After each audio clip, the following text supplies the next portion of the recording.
హరి ఓం. నమస్కారం అండి మీ ఎంతమందికి. మనము నిన్నటి వరకు నేను శతకాల భాగంలో కృష్ణ శతకాన్ని అది సుమారుగా సంపూర్ణం చేసినటువంటి సందర్భం, దాన్ని ముగించాను. మళ్ళీ మళ్ళీ నేటి నుంచి కొత్తగా భక్తి మార్గంలోనే నడుద్దాము అని నా యొక్క ఉద్దేశంతో భాగవతాన్ని పరిచయం చేసుకుంటూ, భాగవతంలో ఉన్నటువంటి ఆ భక్తిని, ఆ మధురమైనటువంటి రసాన్ని మనం అంతమంది తెలుసుకుని దాన్ని ఆస్వాదిస్తూ, పోతనామాచ్యుల వారి తాలూకా అది భాగవతం.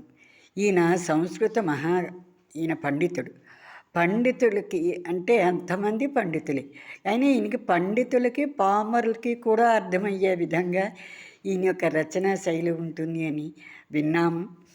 దాన్ని తెలుసుకోవడానికి ఒక చిన్న ప్రయత్నం మీద నేను ఒక చిన్న సాహసం చేస్తూ ముందుకు వస్తున్నాను. మనము బొమ్మెర పోతన గారి తాలూకా భాగవతాన్ని మనం తెలుసుకుందాం.